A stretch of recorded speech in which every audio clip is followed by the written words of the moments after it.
Welcome to Urban Homestead Radio, preserving a homegrown way of life and inspiring others to bring the revolution home.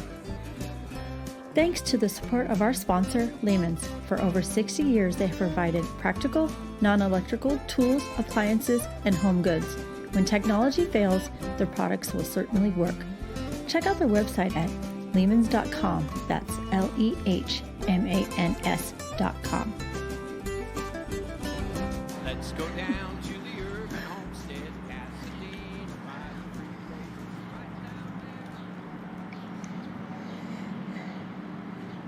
Hi, homesteaders. I'm your host, Annie Stervais from the Urban Homestead in Pasadena. I want to say happy spring, y'all, from the homestead. As you can hear, maybe the sounds we're recording outside because it's a beautiful, beautiful spring afternoon.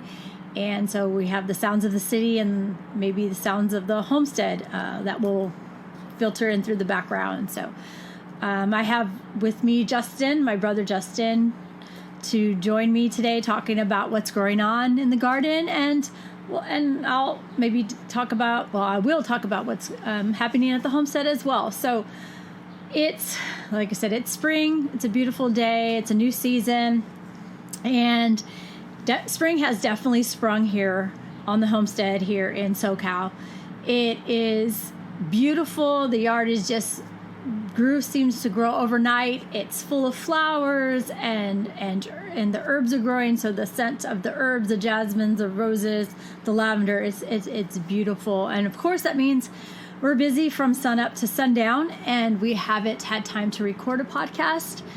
It seems that there's not enough time in the day, and what time we do have, we just need some quiet time to sit down and recharge. So we have some time today. It's a Sunday afternoon, and we're going to try to squeeze this in. So we're going to get you caught up on what's been happening and growing. I'm sure they missed this. I know. I was like, what did we talk about the last time? But speaking of recharging, the restrictions are lifting. And so a couple weeks ago, we held our first tour since lockdown. And to be honest, we were kind of nervous. First of all, we hadn't gotten our spiel. You know, there's a certain groove when you get, to do events or talk to people or host things. It's not a performance, but it's just like, I don't know what you call it. Yeah, you get in a zone. It's like game day or whatever. Showtime. Yeah, showtime. So, and then of course, haven't really interacted with over a handful of people at once. So it was interesting. It was like, oh no, people kind of thing. But it all went. We did half the size. So. No, yeah, we did half the size because of COVID space. In California, we're having to limit size and of course masked, and which we did, and it all went well, and people learned a lot. And we'll be doing it again, hopefully every month. And we'll see. The next one sold out too. Yeah, the next one, March sold out, and then April is sold out.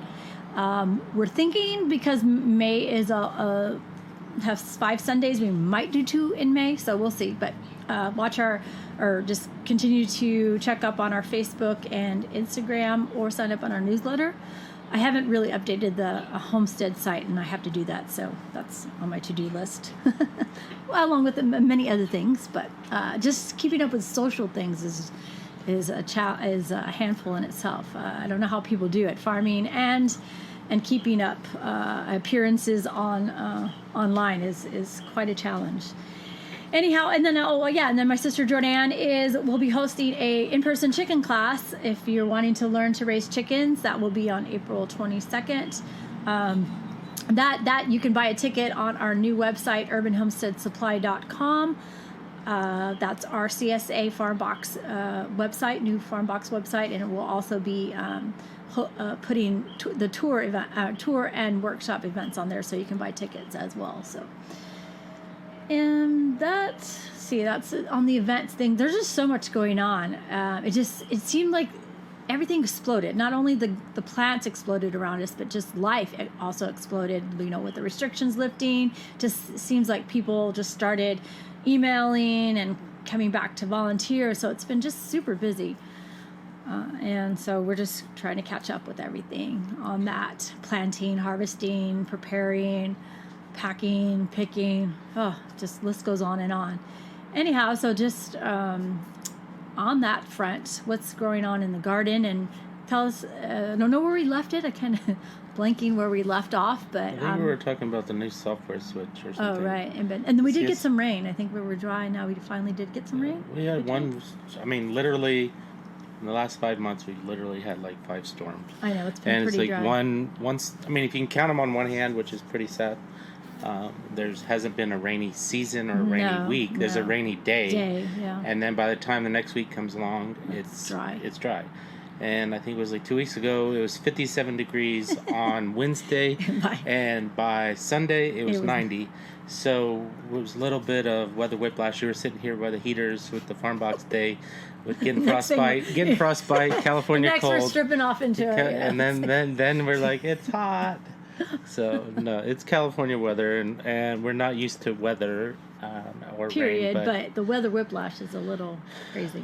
Yeah, but our rainy, wet season Was is non-existent. almost well, it's practically over. If we Mm-hmm. don't get anything this month, it's going to be a long, hot, dry summer, spring and summer, which means fires, which means watering, which means irrigation, which means more work and more stuff like that. So Speaking of irrigation, tell me what's going on. I saw you and Sanjay doing some stuff out there with the little nozzles, and I hear, what did they say? Turn it on or turn it off. It was a whole big.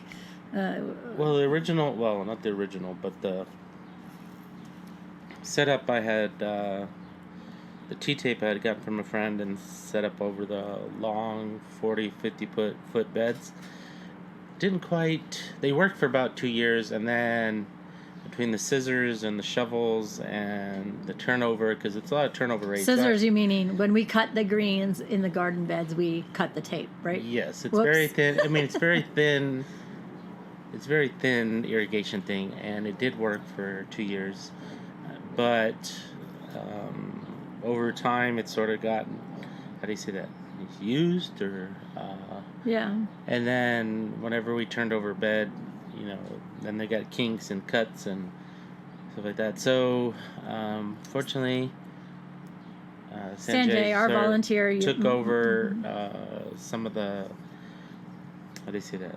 responsibilities, farming No, responsibilities. the farming, compost and the irrigation. It's like sometimes I just don't have time to shop. Go to Home Depot and sit there and look at all the irrigation things. It get overwhelming because it's like, oh, what do you do here? And what most commercial irrigation is set up for rows or 6 inches apart. Ours are not that way. Ours are like literally 6 centimeters apart, or it's every square inch. So we've been messing around, I guess you'd say, with soaker hoses and distances and how to keep the irrigation there, but because of our high turnover rate, how to remove it and put it back and put it in, put it back. So we did a crash test dummy or whatever on Crash one bed. test irrigation. Crash yeah. test irrigation on one bed, and we did a foot apart. I was like, man, that's a lot of irrigation drip hoses. So the next bed we tried 2 feet apart, and we'll see how it goes. Obviously, it's not going to be totally like I'm still going to be here, hopefully, and still watering the beds. And we have but, the Oyas as well. Yeah, so. Oyas, but the long row crops and stuff like that. When it gets hot, it's almost watering. It's almost it is a full-time job. By the time you're finished watering, You have to to water do it all again. over again, and then throw in Santa Ana winds and stuff like that. Speaking of winds, we did have a little windstorm last week. It sort of tripped our power and. That was fun on Farm Box Day. Yeah, of course, Farm Box Day. Wake up 3 o'clock and the computer won't turn on and won't print anything, and it's like, what happened? And then so I think it had to do with the wind, and then we've been trying to find the, I don't know how you say, short, or try to find what's tripping in the line. Because we do have solar panels, so we had to figure out if it's... Solar panels, and then refrigeration, and then roommates and stuff like that. So trying to figure out what tripped it, but I think it was the wind. But then it happened again, and so now I have to track down what's happening. And as people with this old house, it's never ending. The sink's clogged, and the sink's unclogged, and then the sink's clogged, and then so all the fun stuff of taking care of this old house, plus the farming, plus thing. But I'm not complaining. It is life. It's fortunately you can do it DIY. Most of it. Electrical might be a little. I might have to call in the professionals to help me track down why it keeps going out. It happened twice, so hopefully that's the end of it. But upgraded some of the wiring and the breakers, so we'll see what happens. But yeah, that was fun. Farm Box Day, no power. Well, power in half the house, which was And we more needed first- to print up the receipts. And Yeah, it was which is like, oh. printer. The internet was on, but the printer wasn't on. Simple living at its best. Yes, at its finest. So, yeah, fun stuff. But fortunately, the internet was on, which is kept everybody happy, kept the business running. But yeah, we'll have to figure out why half the house went out 2 weeks After in a the row. rainstorm. After the windstorm. So So on the weather front, then, back to the gardening. What's I saw you got some. You planted some heirloom tomatoes. What kind of new tomatoes did you bring in this year? Like varieties? There was one. I saw one volunteer oogling or drooling over one. It was called Black. What was it? Black Tiger Stripe or something? What was it? well, I did for the record and for my protection, I did get some slicers. So Okay, that's a long-running disclaimer. joke. That's a disclaimer. That's a long-running I have joke. some slicing tomatoes. I hereby proclaim that I do have slicing tomatoes, and we will. Well, there's no guarantees in farming, but hopefully we'll have slicing tomatoes. So your sister doesn't say, "Did they plant slicer tomatoes?"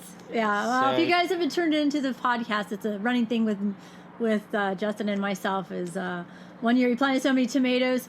It was all these artisans and all these posh little gourmet tomatoes, and then I was like, "Oh yeah, these are beautiful." And then I went out in the yard and I was like, "Did you plant any slicers?" And he looked at me like, And what did I say?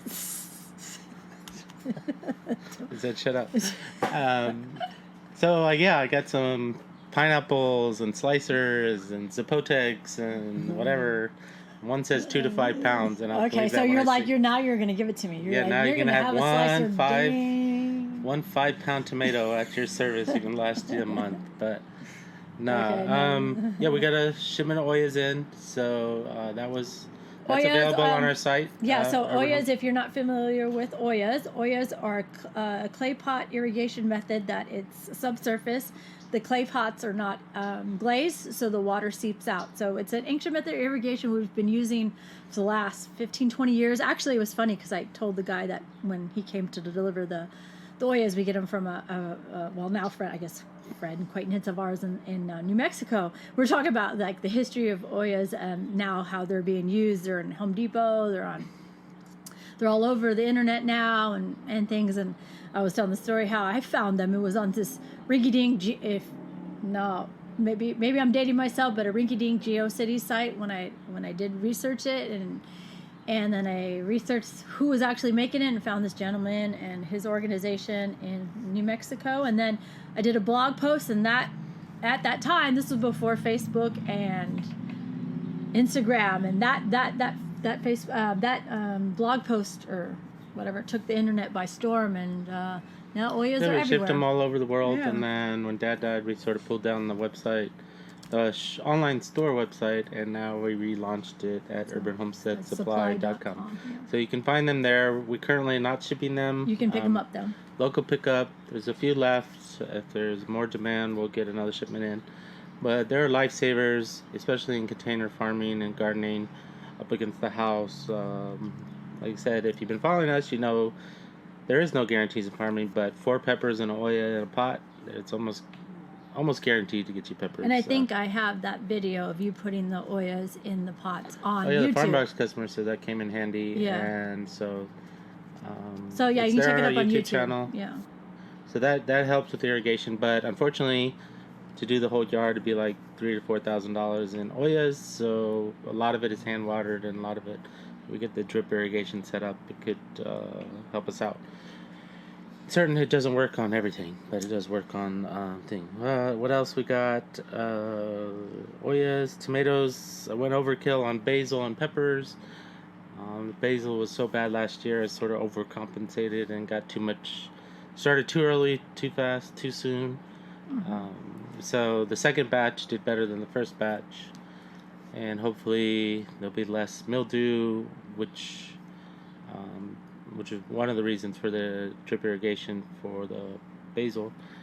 to prevent the mildew. What else we got? We got 6-foot-high fava beans. We got. I thought I was ahead of the game, but it is April, and now I got all these tomatoes that need to go on the ground. But the yard is full of vegetable greens and salad and herbs collards and mustards, kales, radishes and green onions and leeks and peas. dandelions and favas. And so I have to sort of pot them up and keep them around till I can. Oh yeah, the cucumbers are growing. Try to keep them staggered and try to keep us still in business. So it's gonna be tricky as usual to change over from the fall, winter, spring crops to summer crops, and try to stay in business. It's tricky because you can't turn over the whole yard and plant tomatoes because then you'll be out of business for 2 months. 2 or 3 months while the tomatoes and cucumbers. Speaking of business, I think this week because it was Easter, we must have packed almost 1,000 edible flowers. You think between the farm box customers, our catering, and the country club? Yeah, it was surprising. I don't know if that. And the ladies, and there's these two. Is it two now? These women who have a bakery or sort of like catering business or something. I'm not quite sure. They're like baking cupcakes. Yeah, it was big. I mean, Valentine's Day was big, and then we said, it was a one-time thing, and then that was Easter a lot of flowers. Easter picked up and was like, "Can I have a box of flowers in 20 minutes?" And I was like, "Okay, give us a I was minute." packing a lot. It was beautiful. It was like nasturtiums, mixed flowers, pansies.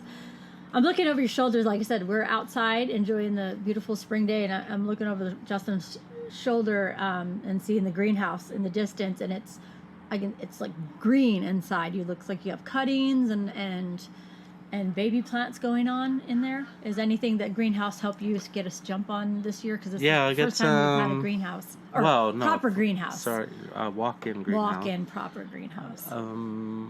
The squash, the cucumbers, and the basil obviously enjoyed the warmth. I was able to get a head start on that. The issue now is they're ready to go on the ground, and I don't have any place to put them because all the other stuff, all the beds are full. So I have to decide, pot it up into 4-inchers until I have an empty spot, or turn over a bed, turn over some of the salad mix, or harvest some of the. I'm harvesting some of the green onions and putting the peppers in there.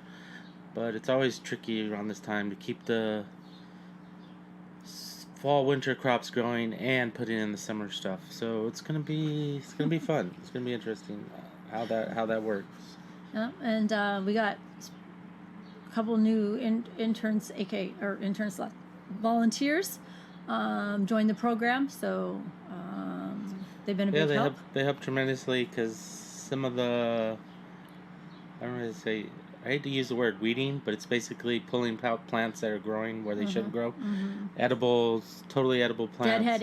Deadheading, watering, picking, packing, stuff like that.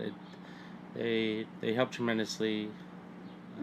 I had one lady, because she walks up the driveway to see the farm boxes, and she's like, "Are those the same flowers that I see every time for the last 4 months?" And I'm like, "Yeah, they're the same. We have like pansies and edible flowers in the earth boxes." Huh? Because she's like, they're producing. Usually they die. It's like they grow and they die. She's like, "Are those the same, or you just keep replanting?" I'm like, "No, they're the same." You told you to deadhead them and pick them? I mean, they're not exactly. Yeah, and literally or figuratively, they're not. Yeah. Yes, they are the same plants. But they're not the same flowers. Yeah. So deadheading, I don't know if anybody's familiar with that, but it's a term, and Dad would do this a lot, and I guess learned it from our grandfather as well. Is the flowers? There's to keep the plants, or especially the flowers, producing.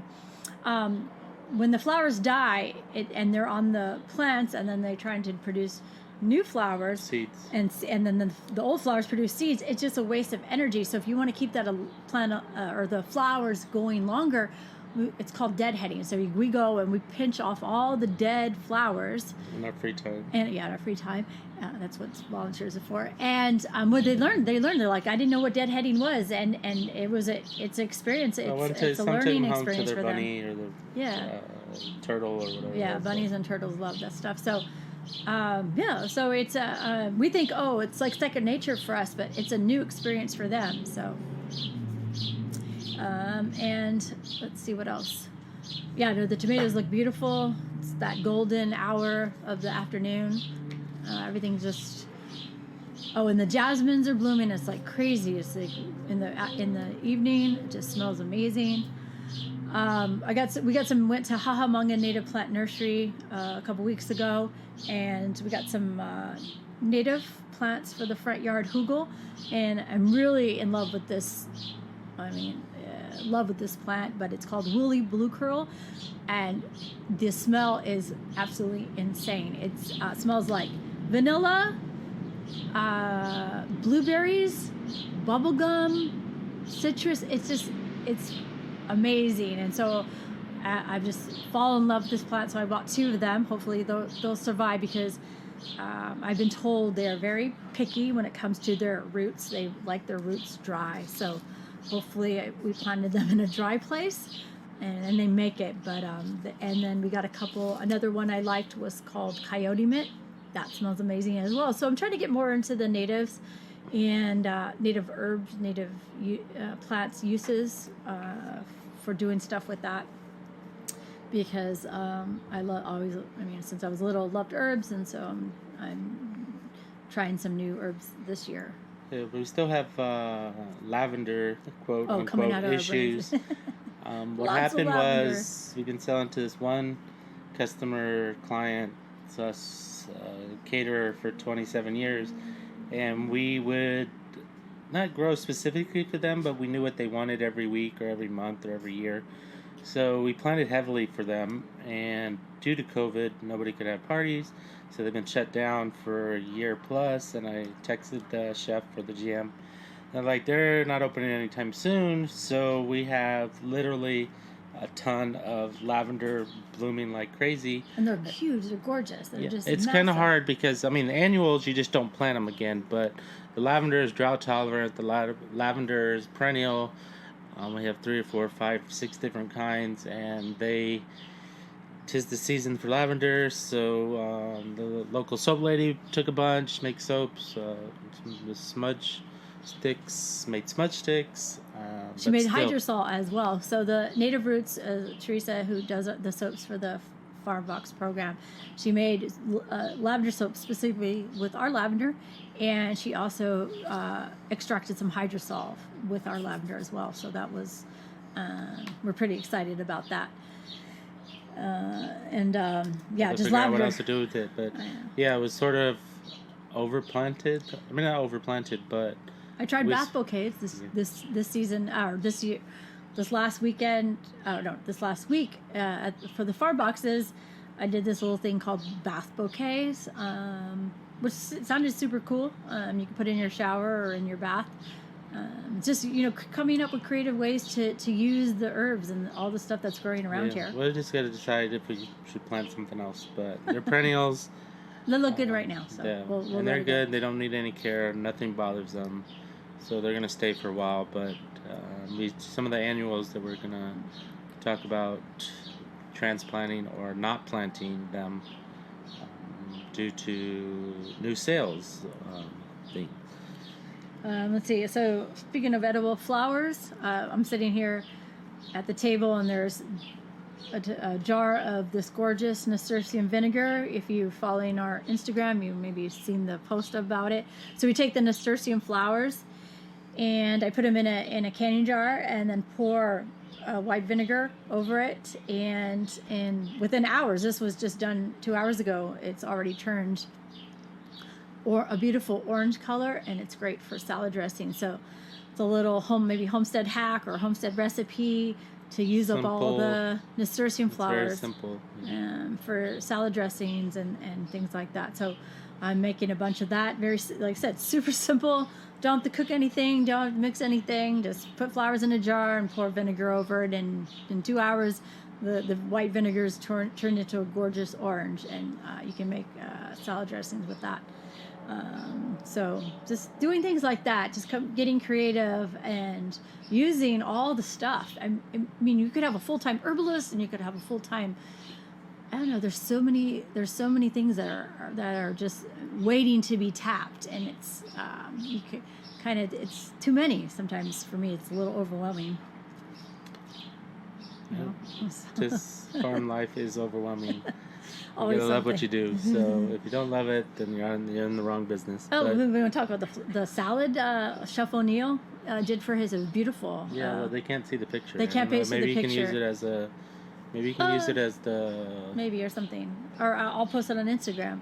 It was just a beautiful. One of Chef O'Neill took a farm box, and he made a dinner out of it. Right? Yep. Yeah. So that was, and we appreciate the support of that. Speaking of the farm boxes, customers, we appreciate their support, and we're actually also donating because of the Urban Homestead Institute. We and the donations coming from that. Some specifically people donated to. Donate the surplus boxes and food to those in need. So we are at the end of the week we go in and donate. Have a food box donation program. So nonprofit, growing the nonprofit, board meetings, figuring out grants, all that good stuff. So that's what I've been involved in. And then now apparently since a couple of days ago, one of our interns is kind of been saying, you got to get on TikTok. And so guess what? Well, We're on she's TikTok. passionate. I mean, she's passionate about it, and I'm too old to understand it. So Let her go with that. So no, she posted some really cool videos. so we're officially on TikTok. So of course, Urban Homestead is our handle, and you'll be. You It's gonna sing one of those songs? Yeah, some of those ones, on TikTok, the viral ones are not homestead appropriate, but we'll do tame versions of something probably. I don't know. We'll see. I'll let her see what she does and have fun with it because they're just it's such an experience to be here and the joy and the beauty.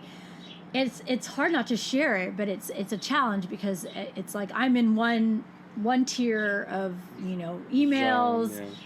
Getting back with people, paperwork, and then there's the appreciating what is around. So we'll hope to do a better job, but in the meantime, the funny story about that was this intern comes once or twice, or used to come every week.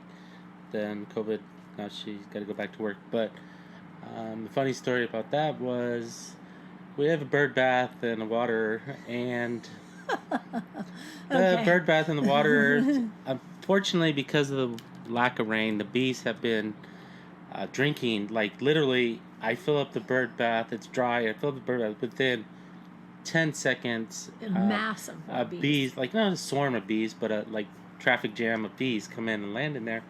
So one day, this lady was volunteering, and she decided to put nasturtium leaves on there. As lily pads. Lily pads for landing lily pads for their. So for the I took video, or I took pictures. Or no, then you came the next day. No, because you had left to go pick avocados from the farm, whatever. And I came in to see the garden because I checked on the native plants, and I was like, oh, that's super cool. I thought, wow, that's a cool idea. And then, but I was like, I was trying to figure out. I wasn't aware either. I was out and I didn't know the volunteer had come, and I was like, Justin didn't do it, so who came in our garden and did it? Yeah, so it's just a simple hack because bees need water, sometimes almost as much as they need nectar, and the lily pads provide a flotation device for bees. So it was cute, and it went through, and obviously my sister knew it wasn't me. So, I was like, Justin didn't do this. No. A guy didn't. Sorry, guys, but guys didn't do this. No. This is not a guy thing. Yeah. This was a woman touch Yeah. that came in the garden. So that one's that on. I I knew. think that was our original TikTok video, but it's all good. If you're in the TikTok, they said black hole, we're on there now, so enjoy. Enjoy some wholesome yeah, TikTok videos. Yeah. Oh Lord, some of them. Anyhow, speaking of enjoy, coming to the end of our podcast. Wow, that time flew by. I thought I was gonna have to talk about. I mean, there's so much still going on. My mind's just like, what else is there to share? Oh, the chickens are doing well. Everybody's doing well. The ducks are laying like crazy. Oh, the ducks are laying like crazy. So if you guys need duck eggs, hit me up because we have lots of duck eggs now. So duck eggs we do have. And anything else? yeah, just keep following us and Stay tuned for our next one. Hopefully, it's not a month from now. or a month and a half. I don't know when the last one. I didn't 2 want to months look. from now? I didn't want to look. I was like, when did we do the last one? And I was like, 3 should I months look? from now. No, I shouldn't look. I know. I We was gotta like, get oh. some special guests besides. Yeah, well, Justin. now that besides Justin, I know. And here we have Justin. And here we have Justin. No, I know. So now that COVID's lifting, maybe more people are apt to come out and Get interviewed. and get interviewed besides moi and Justin. so anyhow, so I hope everybody's having a wonderful spring and their garden is blooming and everybody's well and just enjoying this amazing time of year where everything just that explodes. Everything's to everything is a season, and this season is one of just I find that's like filled of faith and hope to the for the future, because this is new growth and looking forward to spring possibilities, and then summer harvest and fall harvest. So it's a time to celebrate, and hope you're celebrating with your bare feet outside eating flowers. So Nasturtium vinegar. yeah, nasturtium vinegar. So until next time, keep on growing, and hopefully everyone is safe and well. Goodbye.